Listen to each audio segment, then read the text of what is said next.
Assalamualaikum warahmatullahi wabarakatuh. Sahabat muslim rahimakumullah.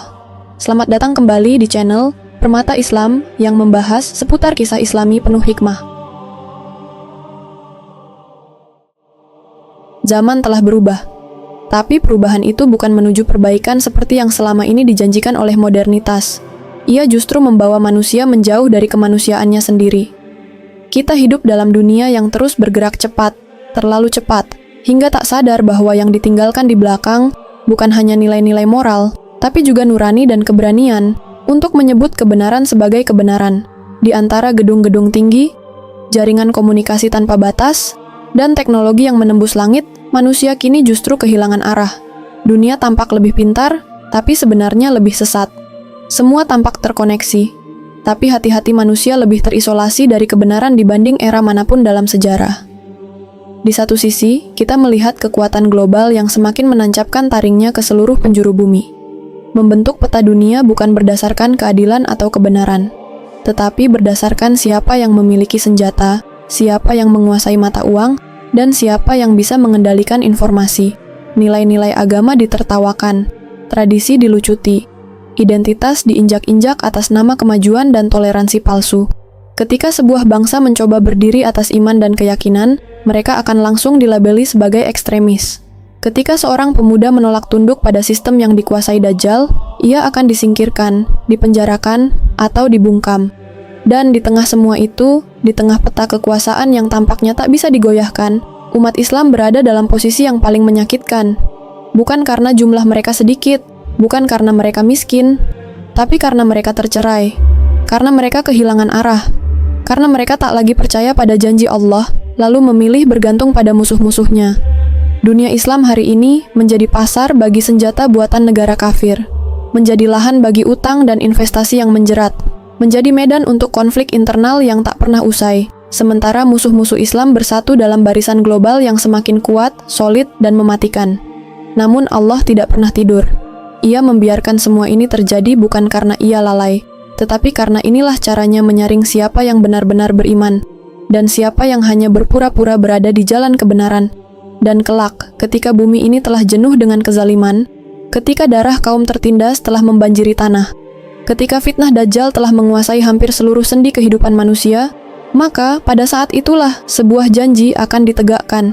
Bukan janji politisi, bukan janji utopis dari ideologi dunia, tapi janji dari Rasulullah Shallallahu Alaihi Wasallam yang ucapannya tidak pernah keluar dari hawa nafsu, melainkan merupakan wahyu yang diwahyukan.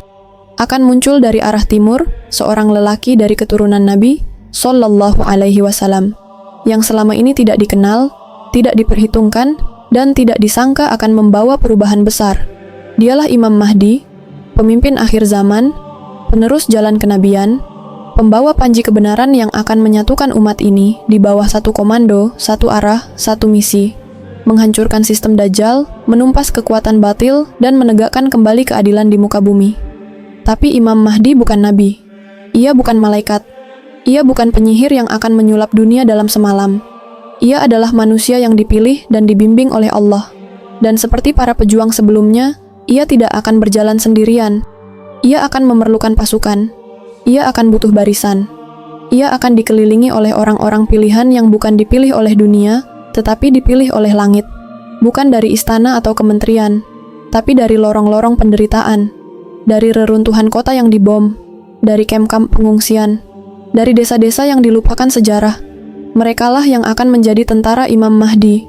Dan ini hal yang sangat penting untuk dipahami. Kekuatan Imam Mahdi tidak akan datang dari negara-negara yang hari ini menjadi pusat kekuatan dunia. Bukan dari mereka yang punya kekuatan ekonomi atau militer terbesar. Justru sebaliknya. Kekuatan itu akan datang dari arah yang selama ini tak diperhitungkan. Dari bangsa-bangsa yang hari ini dianggap lemah, terbelakang, atau bahkan gagal. Tapi justru karena mereka pernah dipaksa menelan kehinaan, mereka tidak lagi punya apa-apa untuk ditakuti. Mereka tidak akan ragu berperang karena mereka tidak takut kehilangan. Mereka sudah kehilangan segalanya, kecuali iman.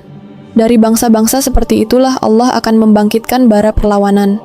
Bara yang tidak menyala karena dendam, tapi karena kesadaran bahwa dunia ini telah terlalu lama dikuasai oleh para pembohong, oleh sistem yang menindas yang lemah dan memanjakan yang zalim. Mereka tidak punya strategi besar atau teknologi canggih, tapi mereka punya yang lebih penting, jiwa yang tak lagi takut mati. Karena dalam hati mereka sudah tertanam sebuah visi besar, hidup mulia bersama Imam Mahdi, atau mati sebagai syuhada di jalan Allah. Kebangkitan Imam Mahdi bukan hanya soal satu sosok yang muncul di tengah umat, tapi tentang bangkitnya bangsa-bangsa yang sebelumnya dianggap tidak punya peran apa-apa, tapi justru dipilih oleh Allah untuk memegang peran paling penting dalam pertarungan terakhir antara hak dan batil. Mereka bukan sekadar penonton, mereka bukan sekadar pendukung, mereka akan menjadi garda depan dalam pertempuran terbesar sepanjang sejarah umat manusia. Mereka tidak tampil di media hari ini, tidak dikutip dalam forum-forum internasional. Mereka bahkan mungkin diremehkan oleh umat Islam sendiri. Tapi diam-diam, mereka sedang tumbuh, sedang menyusun kekuatan, sedang mempersiapkan diri untuk saat itu. Saat dunia menjerit meminta keadilan, dan hanya Imam Mahdi yang mampu memberikannya. Karena rencana Allah selalu di luar jangkauan akal manusia. Dan bantuan Allah bisa datang dari tempat yang paling tak kita duga. Lalu, siapa saja mereka? Apa yang membuat mereka layak menjadi penolong Imam Mahdi? Dan mengapa justru mereka yang akhirnya berani melawan musuh-musuh paling kuat dalam sejarah umat manusia? Tak semua bangsa diciptakan untuk berdamai. Sebagian ditakdirkan untuk bertahan, dan sebagian lagi disiapkan untuk berperang demi sebuah kemenangan yang tak bisa dibeli dengan kekayaan atau kekuasaan, melainkan hanya dengan luka dan kesetiaan. Maka ketika Imam Mahdi muncul dan dunia berada di ambang kehancuran total, mereka yang akan berdiri bersamanya bukanlah bangsa yang selama ini bersinar di panggung dunia. Mereka adalah mereka yang telah dibakar oleh zaman, dipukul oleh sejarah, dan dibentuk oleh ujian yang tak sanggup ditanggung oleh bangsa lain. Dalam diam mereka bertahan, dan dalam penderitaan mereka dibentuk. Ketika dunia menganggap mereka telah binasa, justru saat itulah Allah sedang menanamkan kekuatan yang tak terlihat. Kekalahan demi kekalahan tidak membuat mereka mundur, justru membuat mereka semakin sadar bahwa mereka tidak bisa bergantung pada dunia, hanya pada langit. Dan sekarang, satu persatu, arah mata angin umat Islam mulai beralih. Mata yang selama ini terpaku pada negara-negara besar, kini mulai melirik ke arah tempat-tempat yang dahulu diabaikan. Sebab dari tempat-tempat itulah tanda-tanda kemenangan akhir zaman mulai menyala. Dan inilah mereka, 5 negara yang akan berdiri bukan hanya sebagai sekutu, tetapi sebagai penjaga kebenaran. Bangsa-bangsa yang telah dipersiapkan oleh penderitaan, diuji oleh zaman, dan dipilih untuk satu tugas mulia, melawan musuh-musuh Imam Mahdi di medan akhir zaman. Yang pertama, Yaman.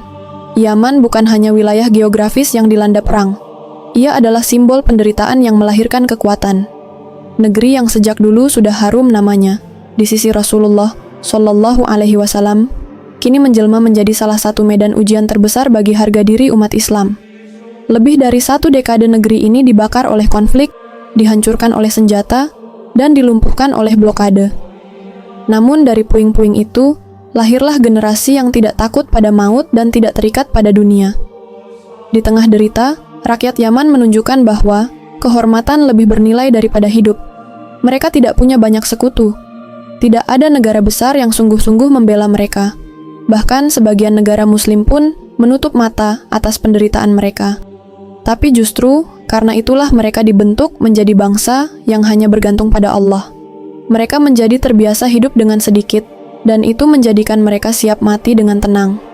Kelompok-kelompok perlawanan yang tumbuh di negeri ini bukan semata gerakan politik atau balas dendam. Ia adalah refleksi dari masyarakat yang dipaksa belajar arti pengorbanan sejak dini. Anak-anak tumbuh bersama suara dentuman. Ibu-ibu memasak dengan api ketakutan. Tapi yang luar biasa, keimanan mereka tetap hidup, bahkan semakin kokoh. Yaman adalah bangsa yang tubuhnya mungkin rapuh, tapi jiwanya telah ditempa oleh penderitaan yang melebihi kata.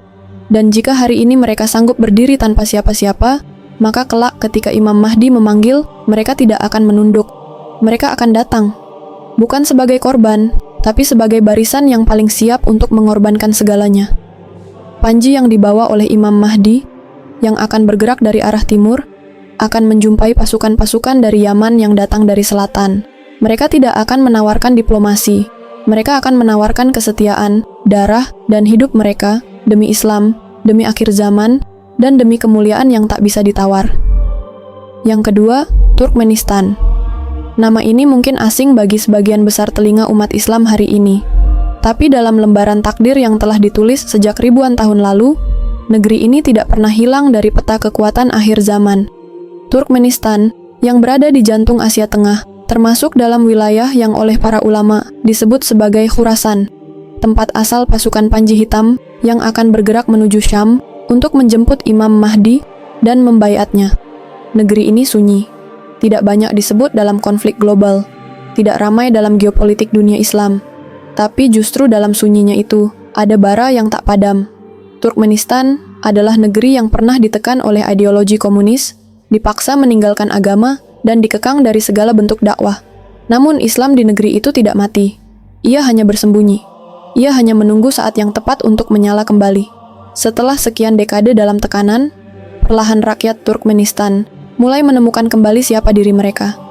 Meski tidak banyak diketahui publik, di pelosok negeri itu, masjid-masjid kembali berdiri, anak-anak muda mulai mempelajari Al-Quran, dan kesadaran spiritual tumbuh, bukan karena pengaruh luar, tetapi karena kerinduan pada jati diri. Yang lebih penting, generasi muda Turkmenistan mulai menyadari bahwa mereka hidup di tanah yang tidak biasa, tanah yang disebut dalam nubuat, tanah yang akan menjadi jalan bagi pergerakan Imam Mahdi. Dan karena kesadaran itu, mereka tidak ingin menjadi penonton saat sejarah besar itu bergulir. Mereka ingin terlibat, mereka ingin dipanggil, dan ketika waktu itu datang, mereka akan menjawab, meski harus diam-diam, tanpa sorotan kamera, tanpa bendera yang dikibarkan tinggi-tinggi. Karena mereka tahu, dalam sejarah akhir zaman, yang besar bukanlah yang tampak, tapi yang tulus. Turkmenistan tidak banyak bicara, tapi bukan karena mereka pasrah. Mereka diam karena mereka menyimpan sesuatu. Mereka menyadari bahwa kekuatan yang dibentuk dalam kesunyian lebih murni daripada kekuatan yang lahir dari sorak-sorai dunia. Dan ketika Imam Mahdi benar-benar muncul, pasukan dari arah Khurasan ini akan bergerak, tanpa banyak teriakan, tapi dengan keyakinan penuh bahwa mereka sedang berjalan dalam takdir yang dijanjikan. Yang ketiga, Spanyol.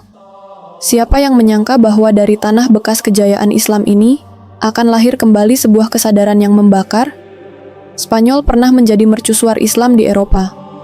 Andalusia adalah lambang keagungan ilmu, peradaban, dan cahaya tauhid yang pernah menyinari dunia barat. Tapi, semua itu direnggut. Islam disingkirkan. Masjid diubah menjadi gereja. Ulama dibakar hidup-hidup. Dan generasi muslim disapu bersih dalam gelombang rekonquista yang brutal. Namun sejarah tidak pernah lupa. Di balik reruntuhan Masjid Cordoba, di balik sunyi kota Granada yang dulu megah, ada jejak darah dan air mata umat Islam yang mengalir hingga ke hari ini. Dan siapa sangka, setelah berabad-abad tertutup kabut, gelombang kesadaran itu mulai muncul kembali. Tidak dalam bentuk kekaisaran, tetapi dalam bentuk kelompok kecil yang haus akan kebenaran. Hari ini, Spanyol adalah salah satu negara Eropa dengan laju pertumbuhan mu'alaf tertinggi. Islam tidak masuk lewat perang, tapi lewat pencarian yang tulus.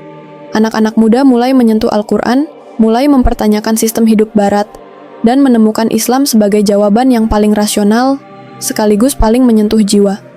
Di balik permukaan sekuler yang kuat, ada getaran ruhani yang sedang tumbuh pelan-pelan. Dan kelak, ketika Imam Mahdi muncul dan pertarungan akhir dimulai, generasi baru dari tanah Andalusia akan bangkit. Mereka mungkin jumlahnya tidak banyak, tapi mereka membawa kesadaran sejarah yang tajam dan cinta yang mendalam kepada Islam, karena mereka harus mencarinya dari nol. Mereka tidak mewarisinya, mereka memperjuangkannya. Dan sebagaimana dahulu Andalusia menjadi benteng terakhir kejayaan Islam di Eropa, mungkin kelak, ia akan kembali menjadi benteng pertama yang menyerang balik kezaliman Dajjal dari arah barat. Sebuah kebangkitan yang diam, tapi berisi. Sebuah janji sejarah yang menuntut ditepati. Yang keempat, Jepang. Sebuah negeri yang tak banyak dikaitkan dengan Islam, tapi justru karena itulah ia menyimpan kejutan. Jepang adalah negara yang dibangun di atas kedisiplinan, kerja keras, dan rasa malu sebagai nilai utama. Negeri ini hancur setelah Perang Dunia Kedua, tapi bangkit dalam waktu singkat menjadi kekuatan ekonomi dunia. Bukan dengan penjajahan, tapi dengan inovasi. Meski bukan negeri Muslim, Jepang memiliki fondasi moral yang, secara tak langsung, selaras dengan nilai-nilai Islam. Dan hari ini, tanpa sorotan besar, Islam sedang tumbuh di Jepang. Bukan karena dakwah terbuka, tapi karena karakter Islam yang cocok dengan kepribadian Jepang. Bersih, teratur, jujur, dan penuh tanggung jawab. ribuan warga Jepang telah masuk Islam. Dan lebih dari itu, sebagian dari mereka menjadi Muslim. Bukan karena menikah atau kebutuhan sosial, tapi karena pencarian intelektual dan ruhani yang mendalam. Generasi muda Jepang yang kecewa dengan materialisme kini mulai mencari makna. Mereka memandang Barat bukan lagi sebagai teladan, tapi sebagai krisis identitas. Dan di sanalah Islam menemukan jalannya, sebagai solusi yang datang bukan dari luar, tapi dari dalam kesadaran itu sendiri. Kelak, ketika Dajjal mencengkeram dunia lewat teknologi, ekonomi, dan budaya, bangsa Jepang yang terbiasa hidup dalam keteraturan dan kehormatan akan melihat bahwa sistem dunia telah menjadi kezaliman. Dan jika mereka sampai pada kesadaran itu, mereka akan bergerak dengan diam, cepat, dan mematikan.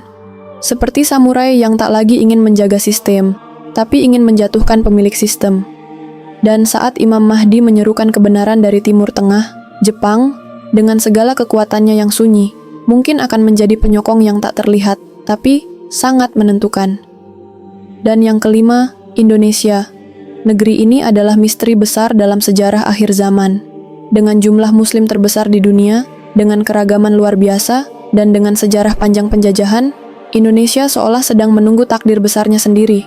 Ia bukan negara Arab, ia bukan kekuatan militer, ia bukan pusat kekayaan dunia, tapi ia punya apa yang tak dimiliki dunia lain. Jumlah umat yang dahsyat, hati yang lembut, dan potensi yang sedang tertidur. Hari ini, Indonesia masih terlihat gamang, terpecah oleh politik, diseret oleh kepentingan asing, dikekang oleh sistem global yang menjadikan umat Islam sebagai konsumen, bukan pelaku perubahan. Tapi dalam diamnya, ratusan juta umat Islam di negeri ini sedang mencari arah. Mereka sudah muak dengan ketidakadilan. Mereka sudah lelah melihat agamanya dihina dan dijual murah oleh bangsanya sendiri. Dan kebangkitan itu, meski belum tampak secara fisik, sedang bergolak di dalam dada anak-anak muda. Mereka mulai membaca sejarah, mempelajari akhir zaman, mencari tahu siapa Mahdi dan apa peran umat dalam peperangan besar nanti. Mereka mulai sadar bahwa Indonesia bukan hanya negara Muslim terbesar, tapi kekuatan cadangan terbesar umat Islam di akhir zaman.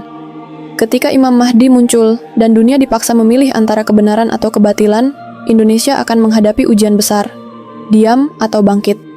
Tapi jika umat ini benar-benar terbangun, jika hati mereka bersatu di atas iman, dan pemimpinnya berani memutuskan untuk berdiri bersama Imam Mahdi, maka negeri ini bisa menjadi penentu arah pertempuran dunia. Bukan dengan senjata, tapi dengan jumlah. Bukan dengan kekuasaan, tapi dengan keikhlasan. Dan bukan dengan kebisingan, tapi dengan keberanian yang lahir dari cinta kepada Allah dan Rasul-Nya. Akhir zaman bukan masa depan. Ia bukan kisah jauh yang belum datang. Ia adalah kenyataan yang sedang berjalan, detik demi detik, tepat di hadapan mata kita.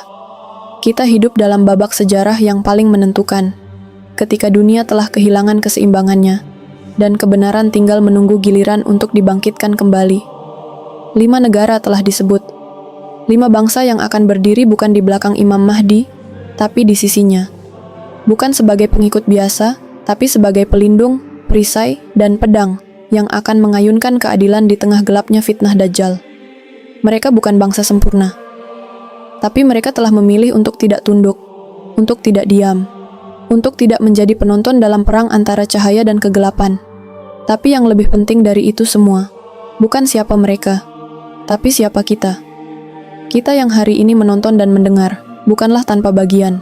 Allah tidak membiarkan kita lahir di zaman ini tanpa alasan. Kita bukan generasi yang salah tempat, kita adalah saksi. Dan setiap saksi punya tanggung jawab. Mungkin kita bukan bagian dari 5 negara itu. Mungkin kita tidak terlahir di medan jihad. Mungkin kita belum punya kekuatan untuk mengubah dunia.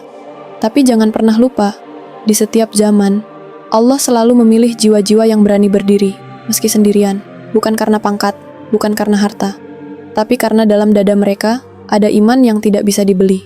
Dan hari ini, saat fitnah semakin pekat, saat dunia mulai kehilangan cahaya, kita hanya punya 2 pilihan. Menjadi bagian dari barisan Mahdi, atau ikut tenggelam bersama pasukan Dajjal. Tidak ada posisi netral, tidak ada zona aman. Setiap diam adalah sikap, setiap penundaan adalah kekalahan. Maka wahai saudara-saudaraku, Apakah kita akan menjadi generasi yang hanya mencatat sejarah, atau kita akan menjadi bagian dari sejarah itu sendiri? Apakah kita hanya akan menyebut nama 5 negara itu, atau kita akan membentuk barisan baru yang tak terduga dari tempat yang tak diperhitungkan? Ingatlah, pertolongan Allah itu selalu datang, tapi ia hanya turun kepada mereka yang siap. Dan Imam Mahdi tidak menunggu mereka yang ragu. Ia menunggu mereka yang berani.